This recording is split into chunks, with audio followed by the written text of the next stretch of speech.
नमस्कार दोस्तों, home science second में आपका स्वागत करती हूँ। आज आपके लिए गृह विज्ञान में आपका जो प्रसार शिक्षा ब्रांच है, इससे संबंधित मैं आपके लिए टॉपिक लेकर के आई हूँ। इसके पहले मैंने इसको नहीं बताया है कि गृह विज्ञान का रोल प्रसार शिक्षा में क्या है, कैसे ये अपनी जिम्मेदारियों को निभाता है।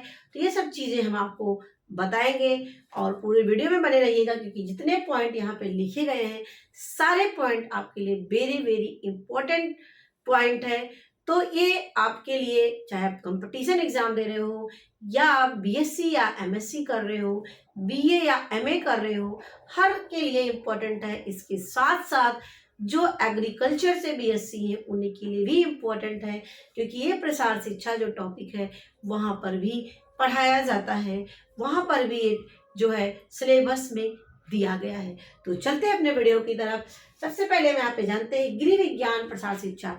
देखिए, गृह विज्ञान को प्रसार शिक्षा से जोड़ा गया है, इसलिए जोड़ा गया है क्योंकि अधिकांश जो हमारी आबादी होती है वो गांव में रहती है और गांव में भी महिलाएं रहती हैं, और महिलाओं को यदि सही वैज्ञानिक तरीके से, तकनीकी तरीके से उनको ज्ञान दिया जाएगा तो अपने घर से संबंधित यानी घर के कार्यों के साथ साथ बाहर के कार्यों को भी अच्छी तरीके से करके क्या होती है, वो आत्मनिर्भर बन सकती है।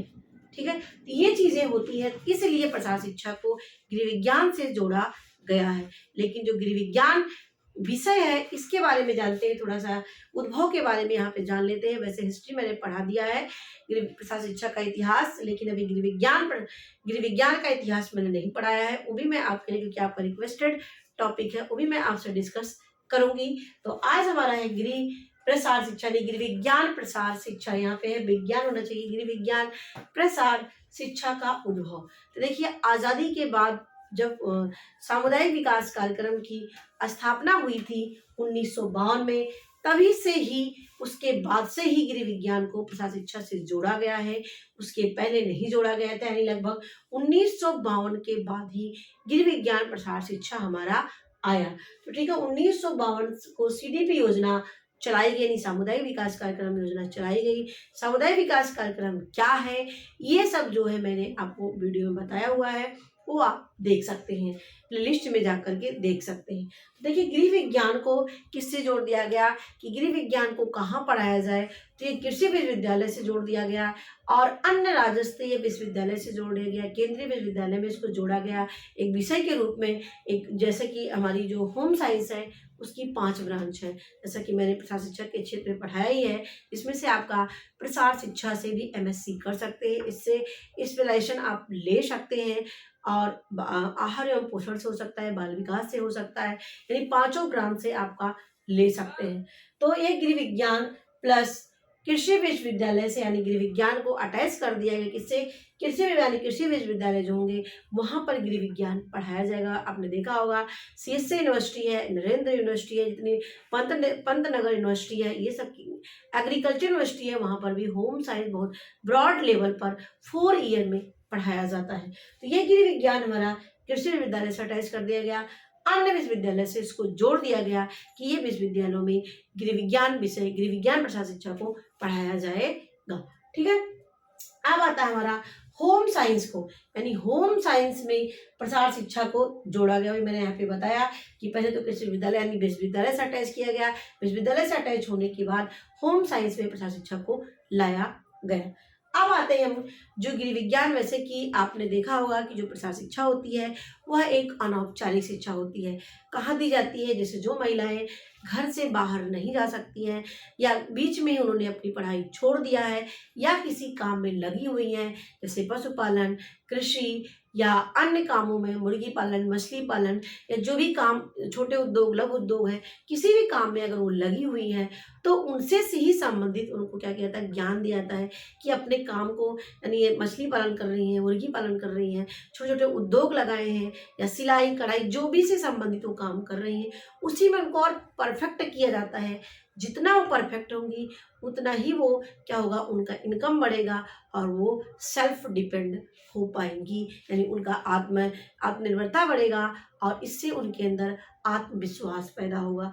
ठीक है, तो यानी जो होम साइंस है वह एक औपचारिक शिक्षा न होकर के बल्कि वो अनौपचारिक शिक्षा, यानी जो औपचारिक शिक्षा ग्रहण नहीं कर सकी हैं उनको ही अनौपचारिक शिक्षा के रूप में गृह विज्ञान प्रसार शिक्षा को दिया जाता है। गृह विज्ञान प्रसार शिक्षा को उन्हीं को दिया जाता है जो बीच में पढ़ाई छोड़ दी हैं, जो किसी काम में लगी हुई हैं, घर पर रहती हैं, ग्रामीण गांव स्तर पे रहती हैं। ऐसे ही लोगों को शिक्षित, प्रशिक्षित और जागरूक किया जाता है। किसके द्वारा? गृह विज्ञान प्रसार शिक्षा के द्वारा किया जाता है। अब आता है हमारा, हम गृह विज्ञान से संबंधित चीजों को हम जो है कर सकते हैं। इसमें हमारा अनाजों का संचयन है, फल संरक्षण है। अब देखिए यहाँ पे है अनाजों का संचयन। अनाजों का संचयन का मतलब देखिए कि बहुत से अनाज जैसे जो खेती से होते हैं, बहुत से अनाज हमारे खराब हो जाते हैं क्योंकि हमें यदि जानकारी नहीं होगी हम कैसे अपने अनाजों को संरक्षित कर सकते हैं, साल भर चला सकते हैं। यदि उनको उसमें थोड़ा सा शिक्षित प्रशिक्षित कर दिया जाए तो अनाजों को भरपूर मात्रा में संरक्षित करके साल भर चला सकती हैं और इसके साथ साथ उससे इनकम भी ग्रहण कर सकती है। और फल सब्जियों का संरक्षण करके जैम, जेली, अचार, मुरब्बा बना करके फल और सब्जियों का उनको संरक्षण करके कर सकती हैं और अपनी इनकम बढ़ा सकती हैं। साबुन बना कर सकती हैं, यानी छोटे छोटे उद्योग कर सकती हैं और इसके साथ साथ अपने घर में रह करके अपने बच्चों का देखभाल, अपने परिवार का देखभाल, वृद्ध लोगों का देखभाल और अन्य फैमिली मेम्बर की देखभाल घर पे रह करके अच्छी तरीके से कर सकती हैं कि क्या खाना है, किस आयु में क्या देना है, क्या होता है संतुलित भोजन, किस किस चीज़ों की मात्रा में कितने प्रोटीन होते हैं, कितने विटामिन होते हैं, कितने अन्य पोषक तत्व होते हैं। इन सब चीज़ों की जानकारी हम अब होम साइंस के माध्यम से, यानी होम साइंस एक्सटेंशन एजुकेशन के माध्यम से इनको हम दे सकते हैं। इससे क्या होगा, वो सेल्फ डिपेंड भी होंगी, उनकी इनकम बढ़ेगी, उनका आत्मविश्वास बढ़ेगा और अपने देश के विकास के लिए अपना योगदान दे सकती हैं। तो ये कुछ क्षेत्रों को मैंने इसलिए लिख दिया है कि आप जानिए कि गृह विज्ञान क्या प्रसार शिक्षा में हेल्पफुल है कि नहीं है। तो बिल्कुल हेल्पफुल है, क्योंकि गृह विज्ञान एक ऐसा सिलेबस है, एक ऐसा क्षेत्र है जो अन्य विषयों को भी समेटते हुए ज्ञान दिया जाता है। यानी सबसे ब्रॉड सिलेबस देखा जाए तो हमारा गृह विज्ञान का ही है और गृह विज्ञान ही एक परफेक्ट विषय है किसके लिए, वो चाहे घर में रह रही महिलाएं हो या घर से बाहर हो या जॉब में हो, कहीं भी हो, हर क्षेत्र के लिए गृह विज्ञान विषय बहुत ही अच्छा विषय है। उसके बाद जो है नेक्स्ट हम चलते हैं, गृह विज्ञान प्रसार शिक्षा एक सामाजिक विज्ञान ही का एक आयाम है। जो गृह विज्ञान प्रसार शिक्षा है ये क्या है, एक सामाजिक विज्ञान का एक ही आयाम है। क्वेश्चन आ सकता है गृह विज्ञान क्या है, गृह विज्ञान विज्ञान है या गृह विज्ञान इतिहास है, गृह विज्ञान भूगोल है, इस तरीके से आपसे क्वेश्चन पूछ सकता है। तो गृह विज्ञान क्या है, एक सामाजिक विज्ञान का एक आयाम होता है जो वैज्ञानिक तरीके से तकनीकी ज्ञान के माध्यम से घर परिवार के क्रियात्मक एवं आवृत्ति में परिवर्तन लाया जाता है। ठीक है, कि गृह विज्ञान प्रसार शिक्षा क्या है, सामाजिक विज्ञान का आयाम। आयाम का मतलब होता है कि ये एक डायमेंशनल होता है जो हमें सामाजिक विज्ञान से संबंधित होता है। इसमें क्या है, वैज्ञानिक और तकनीकी का यहाँ मतलब क्या है कि जैसे हमें कौन से पेशेंट को कौन सा भोजन देंगे, एक वैज्ञानिक तरीके से है, आप सिस्टमेटिक तरीके से कितना उनको प्रोटीन देना है, कितना हमें स्टार्च के रूप में देना है, क्या चीज़ वर्जित है, ये सब क्या है, एक वैज्ञानिक तरीका है। और ये देखिए खेती करना है तो एक वैज्ञानिक ढंग से उस पर खेती करेंगे, किस बीज को बोएंगे ज़्यादा उत्पादन होगा, क्या चीज़ करेंगे कि हमारे खरपतवार कम होंगे, क्या चीज़ करेंगे जो उत्पादन ज़्यादा करेंगे और इससे जो है इनकम बढ़ेगी। ये सब चीज़ें हम वैज्ञानिक तरीके से सीखते हैं। तकनीकी का मतलब है हम टेक्नोलॉजी का प्रयोग करें, चाहे वो ग्रामीण क्षेत्र में हमारे खेत से संबंधित हो, पशुपालन से संबंधित हो, उन्नत बीज से संबंधित हो, उन्नत खाद से संबंधित हो, या डिफरेंट के मशीन जो होती हैं कृषि के लिए, घरेलू कार्यों के लिए, ये हम तकनीकों का ज्ञान करके हम क्या करते हैं कि घर और परिवार के जो काम होते हैं उस काम को वैज्ञानिक तरीके से करके हम अच्छे से अच्छे जीवन यापन कर सकते हैं और सेल्फ डिपेंड हो सकते हैं। तो वैज्ञानिक तरीका मैंने आपको बता दिया। तकनीकी का मतलब नए नए तकनीकों का प्रयोग करके, जैसे आपके यहाँ पहले सिल पे पीसा जाता था, अब क्या है, अब मिक्सी में हम प्रयोग करते हैं। हम ठंडा करने के लिए जो है पॉट का यूज करते थे, आज हम फ्रिज का यूज कर रहे हैं। और ऐसे ऐसे बहुत सी टेक्नोलॉजी है जो हम उपयोग कर रहे हैं घर में भी और बाहर। देखिए आप, ट्रैक्टर हुआ, हार्वेस्टर हुआ, कंबाइन हुआ, ये जेसीबी हुआ, ये सब क्या है, नई नई टेक्निकें हैं, तकनीक से जो हम क्या करते हैं, ये प्रयोग कर रहे हैं अपने कृषि के कार्यों को पूरा करने के लिए, जिससे ज़्यादा इनकम हो और समय कम लगे। ठीक है, तो ये सब चीज़ें हैं, इनको हमें ध्यान में रख करके हम क्या है, एक सक्षम, योग्य और एक सेल्फ डिपेंड बन सकते हैं। अब आता है हमारा, और ये परिभाषा किसकी है, ये चंद्रा की परिभाषा है कि गृह विज्ञान प्रसार शिक्षा एक सामाजिक विज्ञान का ही एक आयाम होता है, जो वैज्ञानिक एवं तकनीकी ज्ञान के माध्यम से घर को, परिवार के क्रियात्मक एवं आवृत्ति में परिवर्तन लाने का, आवृत्ति का मतलब एटीट्यूड, हमारे विचार, हमारी आदत, हमारी रुचियों में परिवर्तन लाने का काम करता है, उसी को ही हम एटीट्यूड कहते हैं। सॉरी। अब आता है हमारे गृह विज्ञान प्रसार शिक्षा के कितने अंग होते हैं। यही आपके प्रसार शिक्षा के भी अंग है कि एक्सटेंशन एजुकेशन है, एक्सटेंशन वर्क है और सेवा कार्य है। यानी प्रसार शिक्षा के माध्यम से हम प्रसार कार्य कर सकते हैं और प्रसार कार्य करके हम सेवा भी दे सकते हैं, यानी अपनी सर्विस भी लोगों को दे सकते हैं, लोगों को सिखा सकते हैं, बता सकते हैं। ये किसके द्वारा, गृह विज्ञान प्रसार शिक्षा के द्वारा। और यहाँ पे आता है प्रसार शिक्षा के कि क्या 3 चीज़ें होती हैं जो आपको दिमाग में रखना है। एक शिक्षा होता है, एक शोध होता है, एक कार्य होता है। यानी पहले हम उस चीज़ को ग्रहण करते हैं, यानी उसके बारे में शिक्षा लेते हैं, क्या चीज़ है, कैसे है, उसके बारे में ज्ञान लेते हैं और उस ज्ञान को हम क्या करते हैं, यानी उनकी शोध करते हैं उस पर, और शोध करके उस शोध से जो हमें रिजल्ट मिलता है उसको हम लोगों तक प्रसार करते हैं, प्रचार करते हैं, जिससे जिसके लिए वो बना है, जिस आवश्यकता के, जिस व्यक्ति के लिए बना है, जिस क्षेत्र के लिए बना है, वहाँ तक सूचना को पहुँचाया जा सके और ज़्यादा से ज़्यादा लोगों तक उसकी आवश्यकताओं, उसकी ज़रूरतों को जो है पूरा किया जा सके। तो ये चीज़ें हो गई हमारा। अब एक वेरी वेरी इंपॉर्टेंट पॉइंट यहाँ पे है, ये क्वेश्चन आपका सकता है कि प्रसार शिक्षा एक व्यवहारिक शिक्षा है, गृह विज्ञान शिक्षा एक व्यवहारिक शिक्षा है और बहुआयामी। बहुआयामी का मतलब इसका क्षेत्र क्या है, ब्रॉड है। क्यों ब्रॉड है, क्योंकि आपने 5 विषय पढ़ते हैं, इसमें 5 ब्रांच पढ़ते हैं, उस 5 ब्रांच से पूरा अलग अलग क्षेत्र को, अलग अलग फील्ड को आप कवर कर रहे हो।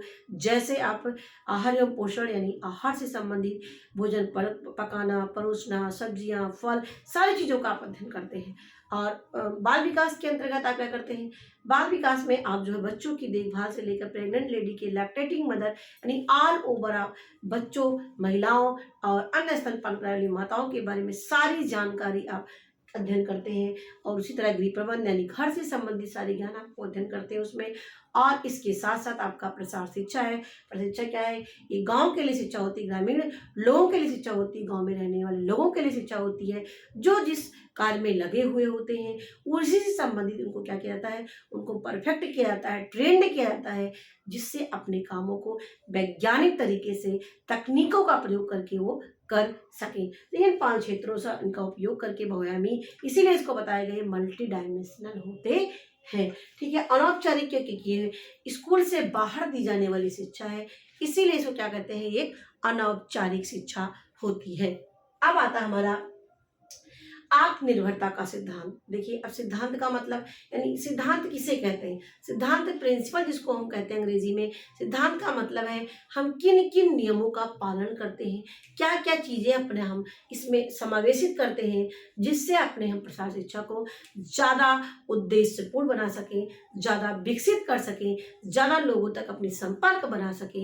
इन तत्वों का हम प्रयोग करके लोगों तक अपनी जानकारी को हम पहुंचा सकते हैं। तो सिद्धांत का मतलब है किन किन नियमों का पालन करता है हमारा गृह विज्ञान प्रसार शिक्षा। तो देखिए यहाँ पे है हमारा आत्मनिर्भरता का सिद्धांत। सभी लोग जानते ही हैं कि गृह विज्ञान क्या है, ये लोगों को आत्मनिर्भर बनाता है। गृह विज्ञान शिक्षा क्या है, लोगों को आत्मनिर्भर बनाता है। कैसे बनाता है, क्योंकि ये स्कूल के बाहर दी जाने वाली शिक्षा होती है। क्योंकि जो जिस काम में, जैसे कोई कृषि के कार्य कर रहा है, कोई पशुपालन संबंधित कर रहा है, कोई ब्यूटी पार्लर से संबंधित कर रहा है, कोई सिलाई कढ़ाई बुनाई का काम कर रहा है, कोई मछली पालन मुर्गी पालन का काम कर रहा है, यानी किसी भी काम में लगा हुआ है, इससे उसको और ही परफेक्ट किया जाता है जो भी क्षेत्र में वो लगा हुआ है, जिससे वो क्या होते हैं, आत्मनिर्भर हो सकते हैं और अपने काम को अच्छी तरीके से करके वो ज़्यादा से ज़्यादा धन को अर्न कर सकते हैं। दूसरा आता है हमारा समायोजन का सिद्धांत। समायोजन का मतलब है एडजस्टमेंट, यानी हमारे पास जो भी चीज़ें हैं उससे हमें समायोजन करना चाहिए और इसके साथ साथ आप जो भी चीज़ें हैं उपलब्ध संसाधनों का उपयोग करके और जैसी परिस्थितियाँ होती हैं उसका हम ध्यान में रख करके हम चीज़ों का उपयोग करते हैं। यानी एडजस्टमेंट सबसे बड़ी चीज़ होती है। एडजस्टमेंट जैसे हो, जितनी भी हमारे पास संसाधन हो, आवश्यकता हो और जो भी हमारे पास हो उसी के अनुसार हमें एडजस्टमेंट करने की कोशिश करनी चाहिए, जो हमें प्रशिक्षण में बताया जाता है।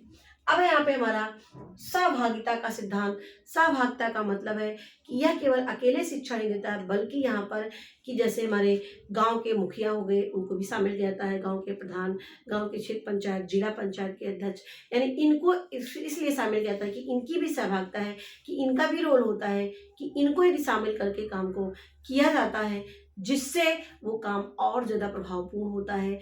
और इसके साथ साथ महिलाओं को भी, पुरुषों को भी, यानी जो भी काम में लगे हुए होते हैं उन सबको ये शिक्षित प्रशिक्षित करने का काम किया जाता है। यानी ये और जो सिखाने वाला होता है वो अपने आप को अकेला नहीं बल्कि अकेले, बल्कि उनके साथ क्या होता है, उनके साथ मिल जाते हैं। मिल कैसे जाएंगे, उनके साथ बातचीत करके, उनकी बातों को समझ करके, उनकी बातों को सुन करके, उनकी समस्याओं को सुन करके हम क्या करते हैं, उनके पहले सहभागी बनते हैं। सहभागी होकर के ही जब उनसे हम उनकी समस्याओं को लेते हैं और उससे उनकी समस्याओं को दूर करने की कोशिश करते हैं, तब हम क्या होते हैं, एक एज उनके साथ मित्र का व्यवहार बन जाता है, जिससे हम एक सहभागिता का सिद्धांत वहाँ पर फॉलो किया जाता है। नेक्स्ट हमारा आता है धर्मनिरपेक्षता। धर्मनिरपेक्षता का मतलब यहाँ पर सभी लोग बराबर है। इसमें चाहे अमीर हो, गरीब हो, छोटे हो, बड़े हो, महिलाएं चाहे वो दूसरे वर्ग की हो, दूसरे कास्ट की हो, सभी लोगों को ही इसमें ज्ञान दिया जाता है, शिक्षित किया जाता है, प्रशिक्षित किया जाता है। यानी सभी धर्मों को समान मान करके इसमें ट्रेनिंग दी जाती है, इनको ज्ञान दिया जाता है। नेक्स्ट हमारा आधारभूत आवश्यकता का सिद्धांत। आधारभूत आवश्यकता का मतलब होता है कि उनकी बेस नीड क्या है। अब जैसे मैं उनको वहाँ पर अचार पापड़ बनाने जा रहे हैं, लेकिन उनके यहाँ वहाँ पर पानी की समस्या है, उनके यहाँ जो है सही जो है नाली नहीं है, सड़क नहीं है, तो पहले उनकी आवश्यकताओं को हम जानें, उस आवश्यकताओं को पहले जान करके उससे संबंधित उनको चीज़ों को बता करके तब जब वो मेन उनकी आवश्यकताएं पूरी हो जाए तब हमें दूसरी बातों पर आना चाहिए। यानी पहले उनकी आधारभूत आवश्यकता क्या है, वो गांव में रह रहे हैं, उनकी क्या समस्याओं को झेल रहे हैं, इसको जान करके तब उसी से संबंधित हमें अपने उद्देश्य को बनाया जाता है, जिससे हमारी बातों को हम जो बताएं गाँव वाले हमारी उस बातों को सुने, ग्रहण करें और उसका पालन करें। ठीक है, तो यानी आधारभूत आवश्यकता के सिद्धांतों पे पालन करता है। नेक्स्ट स्वयं करके सीखने का सिद्धांत देता है। स्वयं करके मतलब होता है कि यहाँ पर जो काम करने वाले होते हैं कि पहले क्या खुद करते हैं, जैसे कि हम अगर उनको ओरल बताएंगे तो उस बातों को सीखेंगे नहीं, लेकिन जब उनको हम अपने यहाँ जैसे हम अचार बना रहे हैं या मुरब्बा बना रहे हैं या सिलाई करके कोई चीज़ बता रहे हैं, ठीक है, पेंटिंग कोई चीज़ बता रहे हैं, यानी कोई भी उनसे संबंधित जो भी चीज़ें इनको ट्रेनिंग दे रहे हैं, तो यदि हम करके उसको दिखाते हैं तो उससे उनको विश्वास पैदा होता है और उस चीज़ों को वो आसानी से ग्रहण करते हैं। इसीलिए ये स्वयं करके सिद्धांत पर आधारित होता है। देख कर विश्वास करते हैं, वही देख कर मतलब उनके सामने कराया जाता है। जैसे आप उन्नत बीज आप रटे रहेंगे तो उस बातों को समझेंगे नहीं, बातों को नहीं समझेंगे। जब आप खेत पे जा कर के उन्नत बीज बोएंगे, 3 महीने बाद जब अनाज को वो काटेंगे, उसका उत्पादन देखेंगे, तब पर क्या है उस पर विश्वास करेंगे नहीं, ये जो उन्नत बीज के बारे में बताया गया हमें ये सही बात है कि यदि इस बीज को हम बोएंगे तो हमारा उत्पादन ज़्यादा होगा। इसीलिए क्या है, ये देख कर विश्वास करने के सिद्धांत पर ये आधारित होता है। नेक्स्ट हमारा क्या है, स्थानीय संसाधनों के उपयोग का सिद्धांत। देखिए, स्थानीय मतलब जहाँ पर वो रह रहे हैं, उपयोग संसाधन का मतलब जो उनके पास उपलब्ध है, यानी जो भी उनके पास संसाधन उपलब्ध है। जैसे उनके पास खेती है तो खेती संबंधित आप चीज़ों को बताएंगे। उनके पास पशुपालन है, पशु है, तो पशु के बारे में कौन सी नस्ल अच्छी है, कौन सा दूध ज़्यादा, कौन सी गाय या कौन सी भैंस ज़्यादा जो है उत्पादन देती है, ज़्यादा जो है मिल्क देती है, ये सब उनको जानकारी देंगे, बहुत ध्यान से सुनेंगे और उसका उपयोग भी करेंगे। लेकिन यदि उनके पास खेती नहीं है तो खेती की चीज़ों को बताएंगे तो उसको ग्रहण नहीं करेंगे। उसी तरीके से महिलाओं के बाद यदि उनके पास सब चीज़ उपलब्ध होगा तो गृह विज्ञान संबंधी चीज़ों को बताएंगे तो उस ग्रहण करेंगी। यदि आप नहीं बताएंगे यानी उनके पास उस उपलब्ध संसाधन नहीं है तो उस चीज़ों को आप कितना भी समझा देंगे, आपकी बातों को सुनेंगी नहीं। वो सोचेंगे कि हमारे पास ये है ही नहीं तो हम इसको सीख करके क्या करेंगे। तो जैसे अगर उनके पास खेती है तो आप उनको फल सब्जी का उत्पादन कर सकती हैं कि आप अपने यहाँ इसको उत्पादन कर करके और अच्छा उत्पादन आ सकता है और इससे आपकी इनकम बढ़ सकती है। तो ये सब चीज़ें आप यानी उनके पास जो संसाधन उपलब्ध है उन संसाधनों के उपयोग को आप बताइए जिससे वो ज़्यादा से ज़्यादा जो है उत्पादन करके कर सके। अब हमारा आता है कुछ इम्पोर्टेंट क्वेश्चन, जिससे ये जो आपका पॉइंट मैंने यहाँ पे बता दिया। अब कुछ क्वेश्चन यहाँ पे है कि देख लेते हैं, गृह विज्ञान प्रसार शिक्षा की क्या विशेषताएं हैं। विशेषताएं का मतलब होता है कि क्या क्या चीज़ों को ये फॉलो करता है। तो यह एक क्या है, यह एक सतत प्रक्रिया होती है, मतलब लगातार चलने वाली प्रक्रिया होती है, क्योंकि ये कभी कभी हमारी जो आवश्यकता होती है ये कभी ख़त्म नहीं होगी। जब आवश्यकता हमारी ख़त्म नहीं होगी तो ये हमारे मुख्य रूप से क्या होती है, ये लगातार कंटिन्यूअस प्रोसेस होती है। क्वेश्चन एग्जाम में वेरी वेरी इंपॉर्टेंट है। गृह विज्ञान या प्रसार शिक्षा क्या होती है, यह एक सतत प्रक्रिया होती है। ऐच्छिक का मतलब यदि हमारी इच्छा होगी तभी हम सीखेंगे, यदि हमारी इच्छा नहीं होगी तो हम नहीं सीखेंगे। तो ये एक ऐच्छिक प्रक्रिया होती है। लचीलापन होता है। लचीलापन का मतलब होता है कि हम अपने अनुसार उनके ऊपर नहीं थोपेंगे, बल्कि वो जो चीज़ को सीखना चाहेंगे पहले उनको हम खोज करेंगे, उनकी समस्या को जानेंगे, उनकी नीड क्या है, उनकी रुचि किस चीज़ में, उसको हम जान करके उसके अनुसार हम अपनी चीज़ों को देंगे। इससे क्या, इसी को बोलते हैं लचीलापन, यानी उनके अनुसार आवश्यकताओं को जानना, समझना और उसके अनुसार उनको ज्ञान देना, शिक्षित करना, प्रशिक्षित करना, इसी को बोलते हैं लचीलापन। यानी फ्लेक्सिबिलिटी होती है, इसमें हम बदल सकते हैं उनकी नीड के अनुसार। सहयोगात्मक होता है। सहयोगात्मक का मतलब होता है कि सहयोग की भावना होती है, दूसरे की हेल्प की भावना होती है, एक दूसरे की चीज़ों को जान करके, समझ करके, नकल करके सीखते हैं, ये सहयोग की भावना होती है। नेक्स्ट आता है हमारा, ये महिला केंद्रित होती है। बिल्कुल महिलाएं किस चीज़ में रुचि लेती है, क्या उनसे घरेलू संबंधी कार्यों को उनको बताया जाता है कि अपने काम को कैसे वैज्ञानिक तरीके से करके आप अच्छे से अच्छे परिवार को भी चला सकती हैं और सेल्फ डिपेंड हो सकती हैं। परिणाम प्रभावित होता है। परिणाम का मतलब जैसे मैंने आपको बताया कि देखकर विश्वास करते हैं, स्वयं करते हैं, तब हमें जो रिजल्ट मिलता है उसी से अनुसार हम अपने कामों में, अपने दैनिक जीवन में उसी चीज़ों का हम उपयोग करते हैं। तो ये चीज़ें हैं आपका जिसको बोलते हैं गृह विज्ञान प्रसार शिक्षा की विशेषताएं। तो ये एक सतत प्रक्रिया होती है, एक अच्छी प्रक्रिया होती है, सहयोगात्मक होती है, महिला केंद्रित होती है और परिणाम पर आधारित होती है।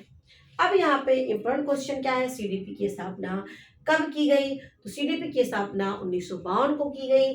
प्रसार शिक्षा कैसी शिक्षा है, प्रसार शिक्षा व्यवहारिक शिक्षा है, बहुआयामी शिक्षा है और अनौपचारिक शिक्षा है। अब इसमें और भी क्वेश्चन आप बना सकते हैं कि इसमें से कौन सा है जो प्रसार शिक्षा का सिद्धांत नहीं है। जब इन चीज़ों को आप ग्रहण किए रहेंगे, समझे रहेंगे, इसमें से कोई पॉइंट गलत आता है तो आप उस पर आसानी से टिक कर सकते हैं। तो ये चीज़ें मैंने आपको बताया और वेरी वेरी इंपॉर्टेंट क्लास आपकी है ये, तो इनको बहुत ध्यान से सुनिएगा, समझिएगा, एक दो बार देखेंगे तो आपको समझ में आ जाएगा। तो कमेंट में हमें ज़रूर बताइएगा आपको हमारी वीडियो कैसे लगी और क्या आप एक्सटेंशन में चाहते हैं कि और आपके लिए क्या चीज़ें इंपॉर्टेंट ज़्यादा लग रही है जो आपको समझ में नहीं आती है, तो हमें कमेंट में ज़रूर बताइएगा। मेरी वीडियो देखने के लिए आपको धन्यवाद।